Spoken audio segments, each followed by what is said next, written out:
Hello goodies, ഞങ്ങൾ ഇന്ന് വന്നിരിക്കുന്നത് ന്യൂസിലൻഡിലെ അതിമനോഹരമായ ഒരു ലാവൻഡർ ഫാമിലോട്ടാണ്. ഈ പിങ്ക് ബസ് കണ്ടോ? ഇതിലാണ് കേട്ടോ നമ്മൾ ലാവൻഡർ പിക്ക് ചെയ്യാൻ പോകുന്നത്. അങ്ങനെ എല്ലായിടത്തും നമുക്ക് പിക്ക് ചെയ്യാൻ പറ്റില്ല. അതിനായിട്ടൊരു സ്പോട്ട് ഉണ്ട്, അങ്ങോട്ട് ഇവർ നമ്മളെ കൊണ്ടുപോകും. അവിടെ ചെന്ന് നമുക്ക് ആവശ്യത്തിനുള്ള ലാവൻഡർ പിക്ക് ചെയ്യാം. ചുറ്റും നോക്കി കണ്ടെത്താ ദൂരത്തോളം ലാവൻഡർ പൂക്കൾ, എന്ത് രസമല്ലേ. ഞങ്ങളിവിടെ വന്നത് കുറച്ച് ഫോട്ടോസ് എടുക്കാനും വീഡിയോസ് എടുക്കാനൊക്കെയാണ് കേട്ടോ. ന്യൂസിലൻഡിലെ സമ്മർ സീസണിലാണ് കേട്ടോ ഈ പൂക്കൾ വിരിയുന്നത്.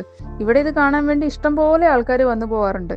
ഞങ്ങൾ ആവശ്യത്തിന് ഫോട്ടോസും കുറച്ച് റീൽസും പിന്നെ വ്ളോഗിന് ആവശ്യമായിട്ടുള്ള കുറച്ച് വീഡിയോസൊക്കെ എടുത്തിട്ട് ഞങ്ങൾ പയ്യെ അവിടെ നിന്ന് ഇറങ്ങി കേട്ടോ. ന്യൂസിലൻഡിലെ വെയിൽ അറിയാലോ, ഞങ്ങളെല്ലാം ആകെ വാടി തളർന്നു കേട്ടോ. നടന്നും എടുത്തപ്പോൾ ദാ വരുന്നു ലാവൻഡർ ഐസ്ക്രീം. പൂവ് തിന്നുന്ന ഫീലിംഗ് ആയിരിക്കുമോ എന്ന് വിചാരിച്ചാൽ കടിച്ചതെങ്കിലും സംഭവം കിടുവായിരുന്നു.